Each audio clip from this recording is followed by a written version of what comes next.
Pai, porque essa verdade é tão preciosa para a gente. O Senhor não é homem para que minta, nem filho do homem para que se arrependa. Tudo aquilo que o Senhor disse, nenhuma palavra sequer, Pai, volta para o Senhor vazia, sem antes cumprir o fim pela qual ela foi lançada. Obrigado por essas verdades, que nós podemos construir a nossa vida, que nós podemos descansar.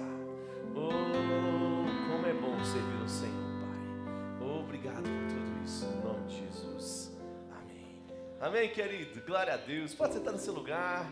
Que alegria ter você aqui com a gente nessa manhã, uma manhã tão especial para a gente crescer, para a gente aprender, né, mais da palavra, aprender mais de Deus. E eu tenho um privilégio mesmo de poder compartilhar um pouquinho com vocês no dia de hoje, de uma forma um pouco diferente, né?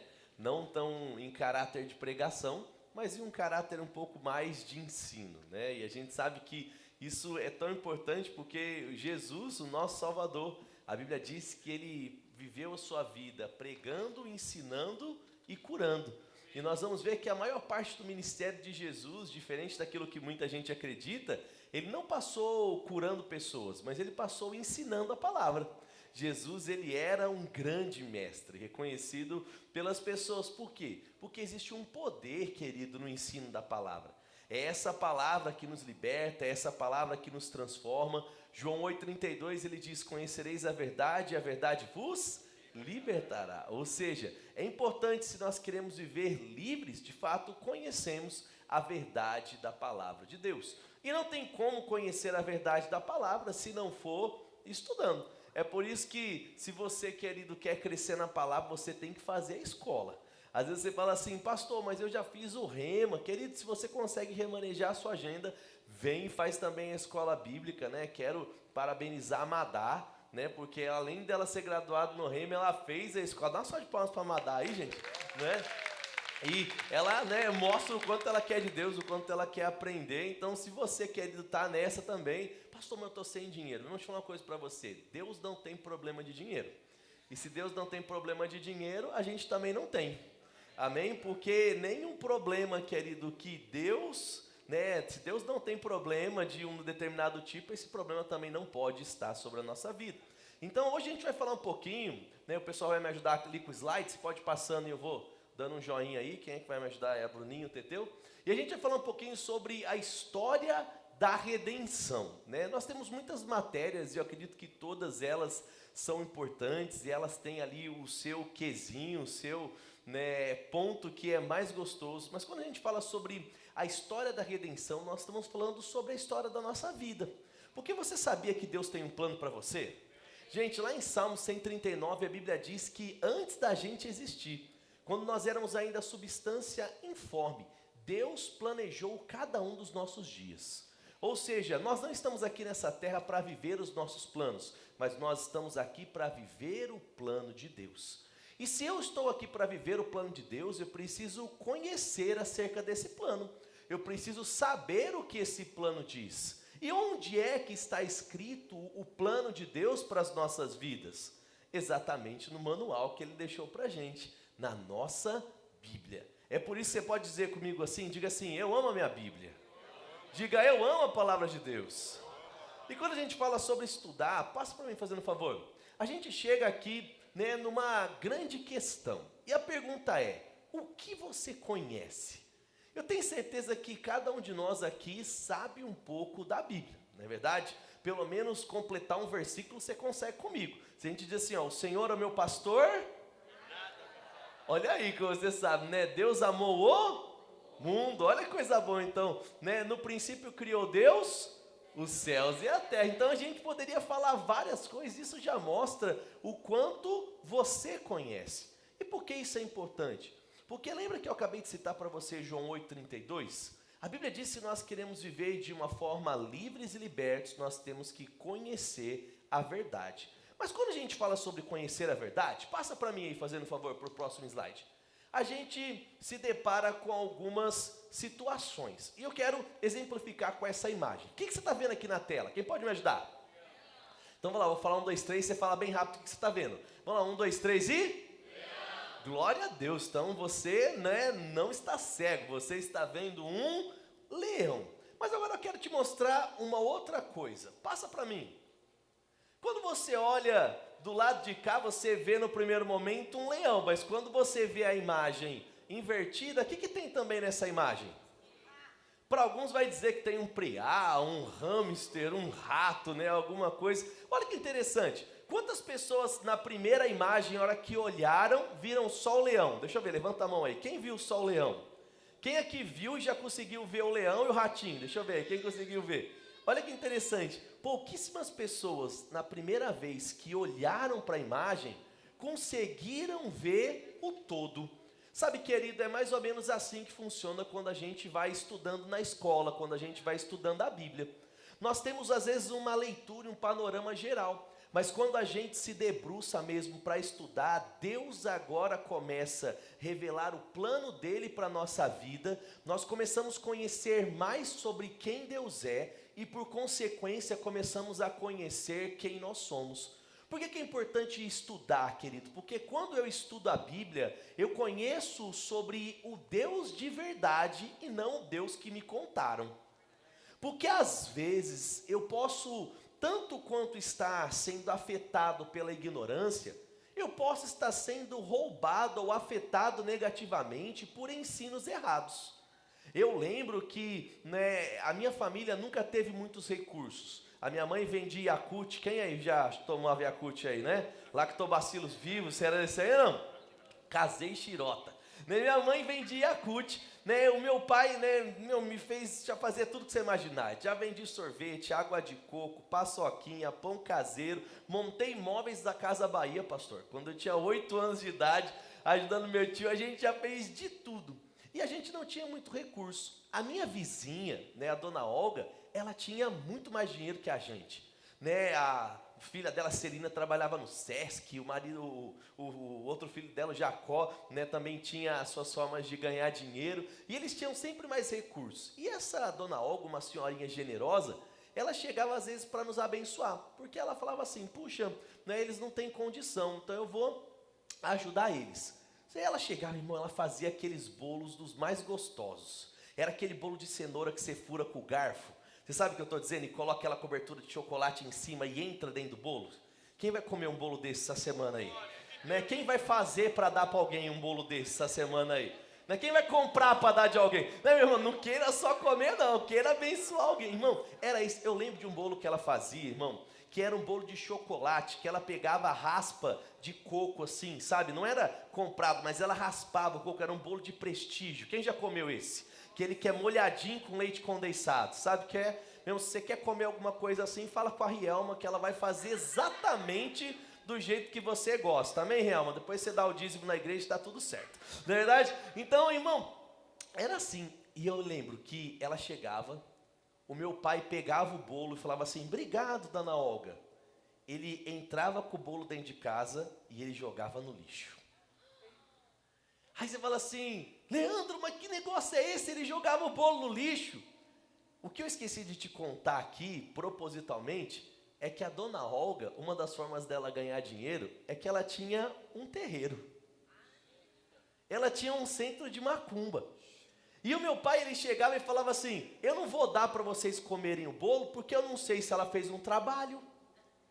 Eu não sei se ele fez um negócio, ela fez um negócio para destruir. E, gente, eu lembro que foi bolo de cenoura, bolo de prestígio. Eu lembro que era churrasco, era feijoada, ia tudo pro lixo durante anos. Porque a gente não nasceu num berço cristão. A gente se converteu quando eu tinha 8 anos de idade, quando meu pai e minha mãe estavam prestes a se separar. Meu pai era alcoólatra, ele era viciado, encarteado. Eu até os meus 8 anos de idade, querido, eu ficava no boteco comendo salsicha em conserva. Quem já comeu aí dessa salsichinha? Era assim que a gente ficava. Só que um dia, eu lembro que já perto dos meus 10, 11 anos de idade, já tinha aceitado Jesus, eu ouvi uma pregação. E falava lá de 1 João 4,4, que dizia assim, maior é aquele que está em vós, do que aquele que está no mundo. Eu lembro que na hora que eu li aquilo, eu fiquei em confusão, porque eu não sabia se eu me alegrava ou se eu chorava por todos os bolos que meu pai jogou no lixo. Porque naquele momento a revelação tinha entrado dentro de mim, e eu tinha percebido que podia estar o demônio e o inferno inteiro no bolo, mas na hora que ele entrasse no meu corpo, ele não ia fazer mal. Por quê? Porque o maior é aquele que está em mim do que aquele que está no mundo. Irmãos, foram anos escravizados e deixando de provar aquele bolo que devia estar uma delícia. Por quê? Porque a ignorância escraviza. A falta de conhecimento nos rouba. Passa para mim o próximo slide, fazendo um favor aí, conseguir, CG, me ajudar. Às vezes, gente, nós estamos errando, porque nós não estamos conhecendo a Deus como de fato Ele é. Quando você olha para essa sombra, o que você vê ali naquela sombra? Um homem amarrado, possivelmente sendo crucificado, talvez tirando a própria vida. Mas deixa eu falar uma coisa para você, querido. É isso que está acontecendo mesmo ou não? Tem alguém preso? Tem alguém sendo torturado? Não, o que a gente tem? Uma sombra de uma placa de sinalização. Sabe, irmão, a minha oração hoje é para que o conhecimento da verdade chegue sobre as nossas vidas de uma forma tão clara ao ponto de tirar toda a sombra errada. Sabe, é por isso que se você ainda não estudou, não fez a escola, você tem que fazer. Se faz muito tempo que você fez, faz de novo, irmão. Paga para alguém, abençoa alguém. Não é porque a gente quer dinheiro, é porque a gente quer libertar pessoas. Não é sobre dinheiro, irmão. É sobre tirar pessoas da ignorância, tirar pessoas da escravidão. É por isso que essa escola existe. É por isso que todo domingo você está vendo aqui testemunhos e testemunhos de pessoas que foram mudadas, porque não é o professor, é o poder que a palavra pode manifestar na sua vida. Eu queria que você abrisse comigo para Mateus 22, 29, abre aí. Eu vou pedir para você abrir esse, mas os outros eu vou citando e você vai tomando nota. Se você tiver essa habilidade, e esse hábito de fazer anotações, querida, sua vida vai ficar melhor. Mateus 22, 29. Durante as aulas você vai anotar muito, você vai, querido, ler muito. Você vai ter a sua Bíblia aí bem marcadinha. Mateus 22, 29, ele diz assim, Respondeu-lhes então Jesus: errais por não conhecer a Escritura e nem o quê? O poder de Deus. Então, todas as vezes que a gente fala sobre erro, sobre não acertar o alvo 100%, nós sempre vamos ver a ignorância, a falta de conhecimento ou conhecimento errado. Jesus, ele disse: por que vocês estão errando? Porque vocês não conhecem. Sabe, gente, às vezes a gente acha que conhece, até a gente encontrar alguém que conhece mais do que a gente. Quem já passou por isso? Sabe, irmão, às vezes tem algumas áreas que eu olho e falo assim, nossa, eu achava que eu era bom nisso. Só que aí eu olho alguma pessoa e eu falo assim, meu Deus, eu não sei nada. Perto daquilo que essa pessoa tem, sabe, querido, e se nós cultivarmos essa humildade de reconhecer que sempre existe alguém que pode nos ensinar algo, nós vamos crescer. Então, eu preciso conhecer para que eu possa viver tudo aquilo que Deus tem para mim. Passa para mim fazendo um favor aí, se você puder, no slide de Jó, coloca para mim fazendo um favor. Eu queria ler com você aqui um texto de Jó 42, de 1 a 6, eu quero te mostrar algo dentro disso que a gente está conversando. E ele diz assim então, Então Jó respondeu ao Senhor e disse: bem sei que tudo podes e nenhum dos teus planos pode ser frustrado. Tu perguntaste: quem é este que sem conhecimento encobre os meus planos? Na verdade, falei do que não entendia. Coisas que são maravilhosas demais para mim, coisas que eu não conhecia. O que está acontecendo aqui? Deixa eu explicar para você. Quando a gente lê os capítulos do livro de Jó, do 1 até mais ou menos o 37, 38, nós vamos ver Jó atribuindo muitas coisas a Deus. E Jó vai dizer: você tirou os meus filhos, você tirou o meu gado, você trouxe doenças sobre a minha vida. As pessoas vão trazer a figura de um Deus ruim, de um Deus mau, um Deus vingativo. O que é interessante é que muitos de nós, às vezes, conhecemos esse Deus que foi narrado no livro de Jó, nos primeiros capítulos. Mas o interessante é que Jó, no último capítulo, do seu livro, ele reconhece que tudo aquilo que ele tinha dito era uma visão distorcida daquilo que Deus é. E ele começa a dizer: Senhor, me perdoa, porque eu achava que te conhecia, eu atribuía a você alguns adjetivos ruins, mas não é nada disso. Olha lá, continua lendo comigo aqui a partir do verso número 4. Deixa na tela fazendo um favor para mim. Solta aí. E ele diz assim, ó: disseste, escute, porque eu vou falar. Farei perguntas e agora você me responderá. Eu te conhecia só de ouvir, mas agora os meus olhos te veem. Irmão, quem aqui, tinha alguma impressão ruim de alguém? Porque todo mundo falava algo de uma pessoa, quando você conheceu, você fala: nossa, não é nada do que eu achava que era. Quem já passou por isso aí? Já passou ou não? Às vezes você fala assim: nossa, eu ouvi tão mal dessa pessoa, só que quando eu fui lá, eu vi que todo mundo estava errado, porque essa pessoa é outra. Sabe, irmão, às vezes é assim que a gente tem se relacionado com Deus. Não porque Deus é mau, não porque Ele nos abandona, é porque o nosso relacionamento com Ele tem sido um relacionamento de eu acredito por aquilo que os outros vivem ou por aquilo que os outros falam. Mas Deus não nos chamou só para isso, gente. Deus nos chamou para ter um relacionamento individual com Ele. Deus nos chamou para construir algo onde Ele fala e eu escuto, onde eu falo e Ele escuta. Mas onde é que está o caminho para esse relacionamento? Conhecendo a verdade da palavra. Então diga: eu amo a palavra de Deus. Fala: eu amo meu Pai. Amém? Então o que a gente já construiu aqui? Que conhecer a verdade é importante. E eu só conheço a verdade se eu estiver estudando. Não é ouvindo o que os outros estão dizendo, mas criando o hábito, gente, de ler a palavra de Deus.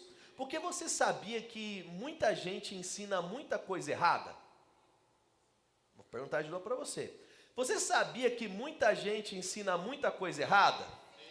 Então, eu tenho alguns cozinheiros aqui, Então a gente tem a Meire, a gente tem a Rielma, tem o Rui. O Rui faz umas coisas gostosas, e tem o pastor Diego. Quem já comeu a comida do pastor Diego aí?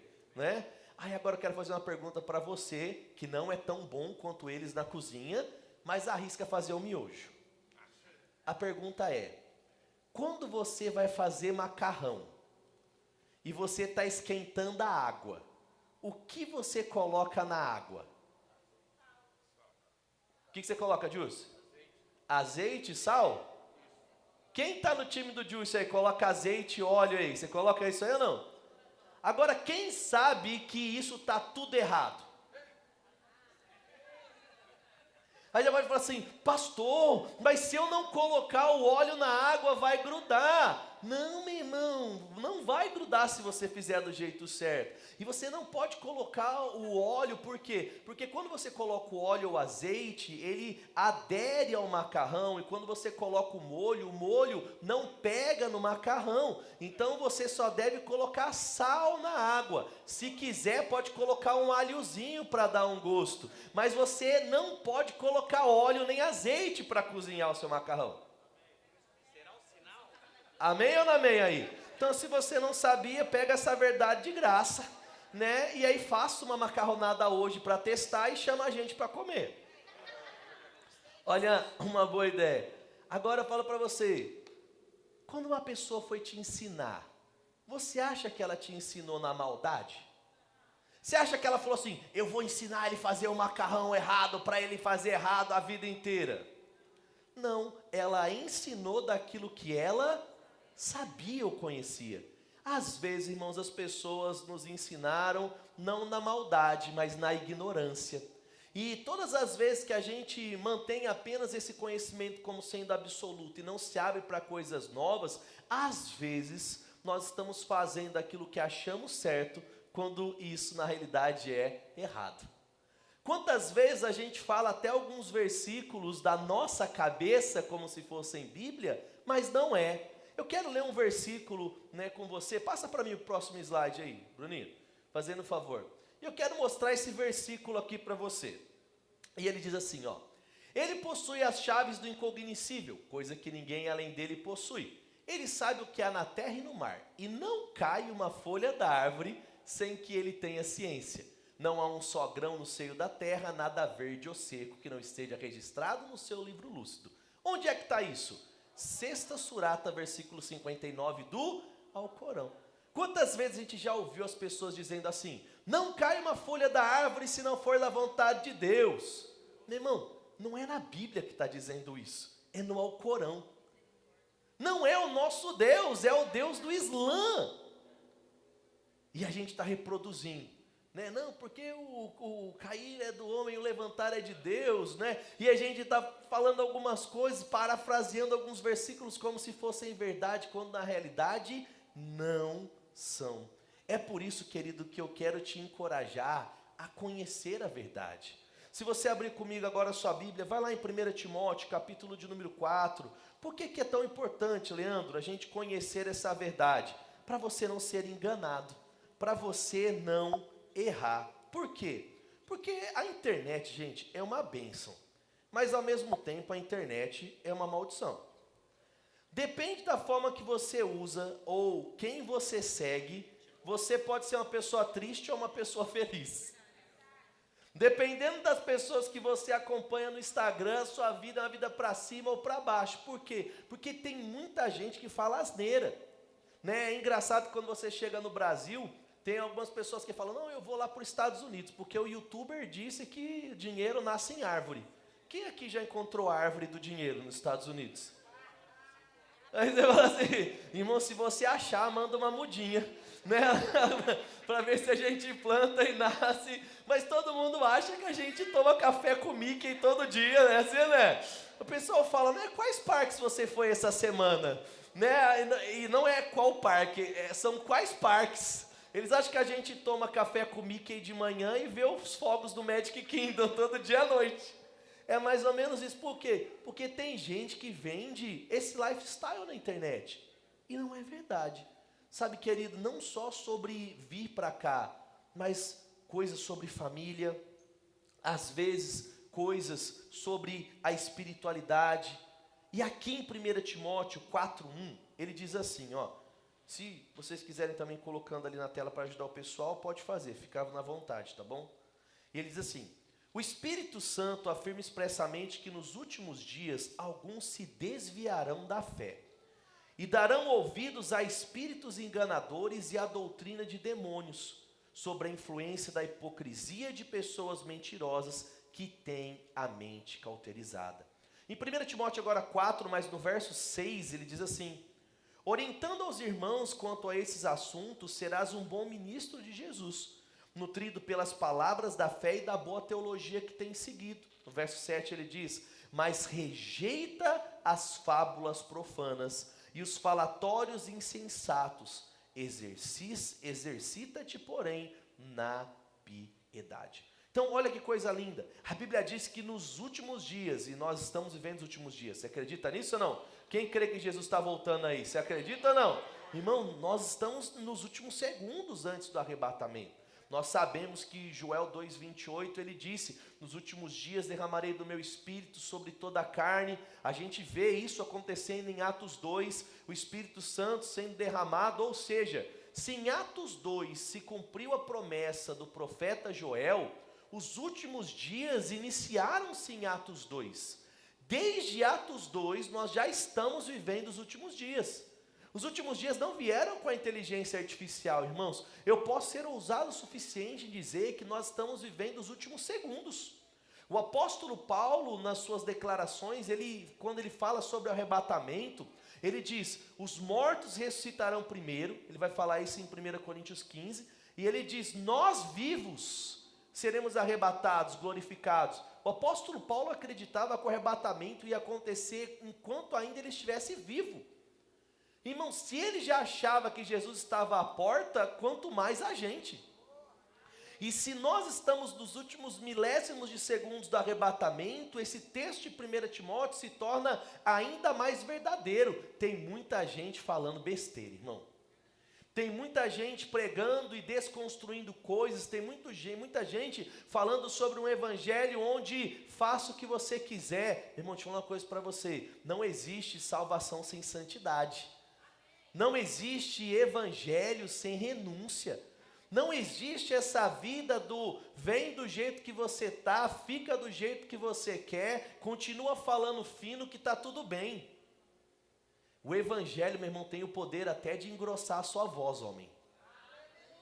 Não, eu quero ouvir um aleluia dos homens aí. Aleluia. Irmão, você pode entrar falando fino, mas você aceita Jesus e sai falando grosso. E se você, mulher, entra falando grosso, você sai falando fino. Eu não sei imitar muito bem isso, irmão, eu nunca quero imitar. Por quê? Porque existe, querido, algo. Passa para mim para o próximo slide, fazendo favor aqui. Jesus já alertava muito sobre isso. Em Mateus 16:12 ele vai dizer, né? Então entenderam que não estava lhes dizendo que tomassem cuidado com o fermento de pão, mas com o ensino dos fariseus e dos saduceus. Jesus, ele dizia que um pouco de fermento pode levedar toda a massa. Ou seja, querido, você precisa cuidar do que você está ouvindo. Você precisa ouvir uma verdade e continuar ouvindo as mesmas verdades. Filipenses 3, Paulo disse, não me é desgostoso falar para vocês as mesmas coisas. Isso é segurança. Sabe, irmão, o pastor Diego podia vir todo domingo aqui e pregar o mesmo sermão. E nós precisamos vibrar com as mesmas coisas. As pessoas falam que o irmão Reagan, até o final da sua vida, ele se alegrava com Marcos 11, 23. Ele conseguia ler o mesmo versículo e desfrutar de uma alegria. A gente via isso na vida do pastor Bud, pregava as mesmas coisas. Meu irmão, se você quiser ouvir coisa diferente, não ouça as pregações do apóstolo Bud. Ele falava as mesmas coisas, irmãos. Você vê repetindo, repetindo, repetindo. Posso ir além? Se você for ouvir as pregações do Guto, são as mesmas histórias, né? Ele vai contando, ele vai falando, sabe por quê, querido? Porque a Bíblia, quando você dorme e acorda, não aumenta as páginas. Você dorme com 66 livros e você acorda com os mesmos 66 livros. Por quê? Porque Deus não está acrescentando revelação, querido. Ele já nos deu tudo aquilo que nós precisamos. Então, cuidado com aquilo que é novidade, cuidado com aquilo que é novo. Se não está escrito, eu não acredito. Se não tem um versículo para respaldar, então Jesus disse, cuidado. Cuidado com o que estão falando, cuidado. Ah, pastor, mas a gente tem que fazer alguma coisa, porque a igreja dela não está lotando de gente como deveria. Sabe, irmão, deixa eu falar uma coisa para você. Existem discursos que são difíceis de engolir. Sabe, e quando a gente prega a palavra da verdade, nós vamos inevitavelmente encontrar confrontos. E uma pessoa que não quer mudar e ela não quer crescer, ela nunca vai conseguir ficar em um ambiente onde ela é confrontada. Aí você diz, pastor, então você quer dizer que igrejas que pregarem o evangelho da verdade nos últimos dias não vão talvez crescer tão rápido? Sabe, querido, eu oro para que tenha um crescimento rápido, mas aí se torna um milagre ainda maior. Por quê? Querido, eu não sei quanto a você, mas eu odeio ser corrigido. Quem está comigo aí? Você está lá e aí o meu pai chegava para mim e falava assim, você está errado. Irmão, eu tinha que segurar, porque se eu falasse alguma coisa era cintada. Você apanhava de cinta aí ou não? Irmão, meu pai, além de me bater de cinta, ele fazia tortura psicológica. Ele dobrava a cinta no meio, quando chegava perto ele vinha, tá, tá. Irmão, doía mais o caminho do que a lambada, não é verdade? E aí ele vinha, tô chegando, pá, pá. E ele dava lá 3, 4 cintadinhas. Mas, irmão, eu já tinha sofrido antes, eu já estava chorando antes, não é verdade? Então, querido, por que é que Jesus disse tudo isso? Porque Ele quer o nosso bem. Ele não quer a gente errando. Como Ele quer que a gente seja? Passa para mim. Ele quer que a gente seja como esse grupo aqui de Atos 17:11, como os crentes de Bereia. E ele diz assim, ó, Atos 17:11, os bereanos eram mais nobres que os tessalonicenses, porquanto receberam a mensagem com vívido interesse e dedicaram-se ao estudo diário. Você pode dizer isso comigo? Diário. Irmão, se nós queremos viver tudo aquilo que Deus tem, a gente precisa ter um relacionamento com Deus de forma diária. Se você estava aqui alguns cultos atrás, o pastor Diego pregou sobre a importância de ter o devocional com Deus. sobre a importância de você ter um relacionamento com Ele, para Ele, ouvindo Ele, meditando a palavra. Sabe, irmão, isso é importante. Por quê? Porque nós estamos construindo aqui, que quando eu conheço a verdade da palavra, eu conheço quem Deus é, logo eu conheço quem eu sou e eu conheço a minha história.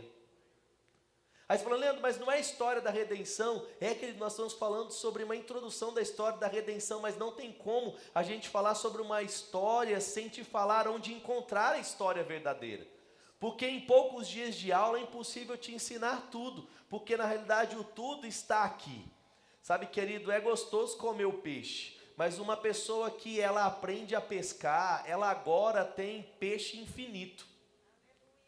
Porque todas as vezes que o peixe acaba, ela pesca. O peixe acaba, ela pesca. Sabe, irmão, valorize isso. Não valorize só o peixe, valorize o aprender a pescar. Às vezes a gente está querendo tudo pronto, porque o caminho do aprendizado vai exigir algo de nós. Pastor, eu não posso ficar inteligente na Bíblia simplesmente sentando do lado de alguém. Sabe, querido, o livro que o outro lê, ele edifica o outro, não a você. A oração que o outro tem afeta o outro, não a você. Eu posso estar numa igreja aqui, onde todo mundo lê 12 livros por ano, um livro por mês. Mas se eu não sentar e não ler, querido, eu vou ficar para trás. E aqui ele fala sobre pessoas que todos os dias estudavam. E eu acho interessante porque diz que eles estudavam as escrituras com o propósito de avaliar se tudo que ouviam correspondia com a verdade. Eles olhavam e falavam, o que as pessoas estão dizendo é verdade? O que as pessoas estão falando é algo puro, é algo sem fermento, é algo com a pureza da sã doutrina? Assim é, eu vou guardar no meu coração. É por isso que quando a gente pega alguns livros, como esse aqui, os nomes redentores de Cristo, esse outro aqui, planos, propósitos e práticas, o outro que o pastor Tony já tungou de mim ali, que é o Evangelho da Reconciliação. Ele falou, isso aqui eu já vou comprar, vou ficar aqui. Quando a gente indica livros assim para você, querido, nós estamos falando sobre fontes confiáveis, que vão ensinar coisas e vão te jogar para o versículo bíblico.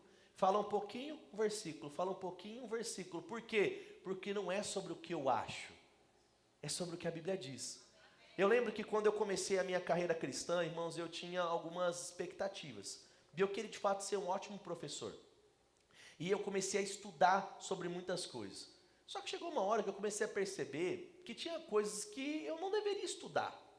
E existiam coisas que eu não deveria pregar. Por quê? Porque elas atraem aplausos, mas elas não trazem mudança. Um exemplo. Eu diria, às vezes eu ia pregar em algum lugar e eu queria falar sobre os dinossauros. E aí você fala assim, pastor, vamos entrar nesse negócio aí, porque eu também quero saber, teve ou não teve dinossauro? Os ossos são de verdade ou não são? Aí eu ia lá e queria falar da teoria que entre Gênesis 1:1 e 1:2 teve um mundo, e teve uma forma que Deus criou e caiu. Não, tinha uma coisa para você, sabe o que é isso? Alguém acha que ali existe algo que não está escrito. Pode ser que foi isso? Pode. Mas eu posso pregar que foi isso? Não. Por quê? Porque eu só posso pregar o que a Bíblia diz. Então, qual é a melhor resposta para os dinossauros existiram e de onde eles vieram? Não sei. E está tudo bem. Porque se Deus não revelou tudo para a gente, é porque a gente poderia viver sem saber tudo. Vou falar de novo para você. Meu irmão, Deus ele colocou as coisas aqui que são essenciais, então para de procurar aquilo que não está aqui. Se Deus não colocou aqui é porque não é vital para você. Eu quero saber se tem ET ou se não tem ET, se tem dinossauro ou se não tem dinossauro. Não, meu irmão, se fosse importante ia estar aqui. O que eu preciso estudar que está aqui? Amar, perdoar, ser generoso, honrar, salmodiar, dizimar, ofertar, cantar, estudar. Irmão, tem tanta coisa para a gente aprender aqui, mas o que a gente quer? A gente quer o achismo do cara louco da teoria da conspiração. Amém, amém? Mas nas aulas a gente fala mais sobre isso, porque eu conheço muita teoria da conspiração.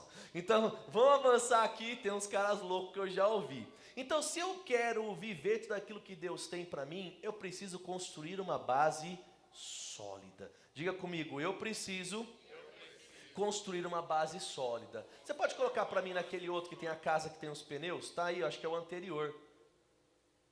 Vê se ele está aí, se ele apareceu aí. Se não apareceu, a gente avança, não tem problema. Quando a gente olha aqui, querida, a gente tem aqui uma base bem sólida. Mas eu pergunto para você, leva tempo para construir essa base, sim ou não? Sim ou não? Quem aqui já colocou a laje alguma vez na sua vida? Agora fala assim, quem fez uma coisa que parece loucura no assentar laje? Porque eu não sei se você já ouviu, meu pessoal fala assim, ó, eu fiz a laje, eu tenho que esperar ela secar. Mas o que você tem que fazer todos os dias na laje? Irmão, aí é coisa de louco. Você quer que a laje seca, só que você tem que molhar ela todo dia? Aí você pode falar assim, pastor, isso é incoerente. Na realidade não é incoerente, parece incoerência, mas é sabedoria. Por quê? Porque a parte da secagem do concreto acontece de dentro para fora. E você precisa molhar do lado de fora, para que como ele vai secando para dentro, não tenha nenhum tipo de quebra ou de trinca dentro desse processo de maturação do concreto. Então, meu, olha que coisa louca. Se eu quero que uma coisa seque, eu naturalmente não penso em jogar água. Mas eu preciso, nesse caso, jogar água, porque não é sobre o que eu acho, é sobre o que é certo. Não, eu vou falar de novo para você isso. Irmão, viver a palavra e conhecer a palavra é parar de ver por aquilo que eu acho, por aquilo que a Bíblia diz. Ah, pastor, mas às vezes isso é loucura. Meu irmão, bem-vindo ao Evangelho, que Paulo diz que é loucura. Aleluia, avança para mim. Então, se eu quero construir uma base sólida, eu preciso, querido, começar logo, porque vai exigir tempo e prática. Se eu quero crescer, eu preciso o quê? Conhecer e praticar, conhecer e praticar, e conhecer e praticar. E cada dia a mais que eu espero para conhecer e praticar, eu atraso o processo que Deus tem na minha vida. Amém ou não amém? Amém. Aleluia. E avança aí para a gente terminar no próximo slide, que o nosso tempo já acabou praticamente. Quando a gente fala sobre a história da redenção, e você vai começar a ver isso aqui, quando a gente começar a estudar em agosto, irmão, nós vamos ver que Deus tem uma criação perfeita para a gente. Deus, ele tem, de fato, querido, expectativa acerca da nossa vida, e ele começou fazendo tudo certo. A Bíblia diz que quando ele cria a Gênesis, ele cria todos os animais, ele cria, né, todos os recursos, ele disponibiliza todas as coisas, e ele cria a mim e a você. E eu queria ler lá com você, Gênesis 1, você pode abrir lá no versículo de número 26, a gente já partindo para o final, porque a ideia é só dar um gostinho para você daquilo que você vai aprender nesse tempo de escola.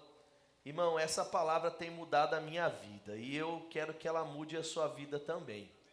Amém? Gênesis capítulo de número 1, chegou lá comigo?